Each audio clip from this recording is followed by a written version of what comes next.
Number 16 question in the past bar exam 2024. Zoo Enterprises hired Celine as a machine operator. In January 2024, Celine was medically diagnosed with tuberculosis and declared unfit to continue working. Zoo Enterprises dismissed Celine because of serious illness and gave her separation pay of 1 month salary per year of service, which she used for her hospitalization and medical expenses. In April 2024, Celine was cleared of tuberculosis and was issued a medical certificate that she is medically fit to work. Celine demanded certificate that she is medically fit to work. Celine demanded reinstatement from Zoo Enterprises but refused aggrieved. Celine filed a complaint for illegal dismissal. So Enterprises countered that Celine was validly dismissed because she was suffering from a contagious disease. Is Zoo Enterprises liable for illegal dismissal? Explain. Answer, no. Zoo Enterprises is not liable for illegal dismissal. Article 299 284 in the Old Labor Code, this is as ground for termination. An employer may terminate the services of an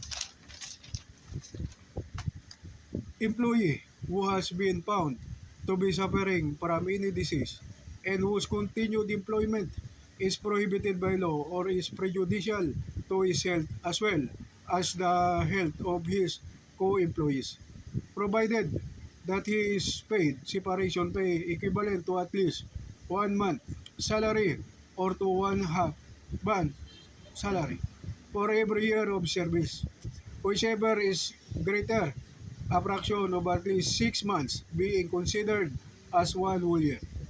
Further, the award of reinstatement, including back wages, is awarded by a labor arbiter to an illegally dismissed employee.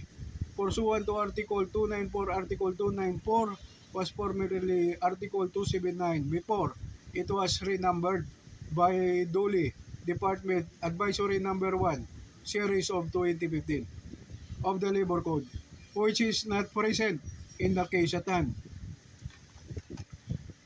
An employer's management prerogative to dismiss an employee is valid as long as it is done in good faith and without malice. The court holds that it is the prerogative of management to regulate according to its discretion, judgment, all aspects of employment disclose from the established rule that labor law does not authorize the substitution of the judgment of the employer in the conduct of its business. Such management prerogative may be availed of without fear of any liability so long as it is exercised in good faith. For the advancement of employees under special law as valid agreement and are not exercised in a malicious, harsh, oppressive, vindictive, or wanton manner, or out of malice or spite. Adamson University Faculty and Employees Union versus Adamson University. 934/610 GR number 227070, March 9, 2022.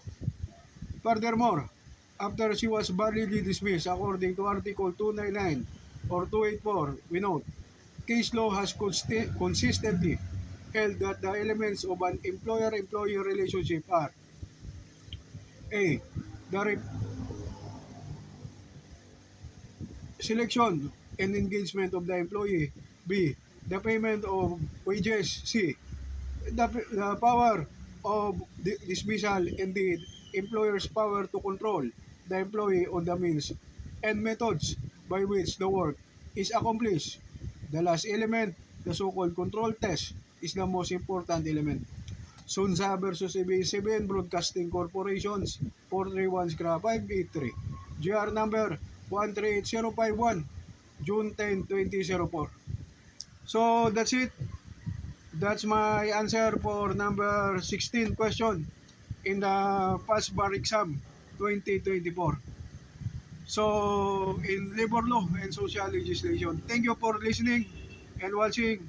God bless and good night.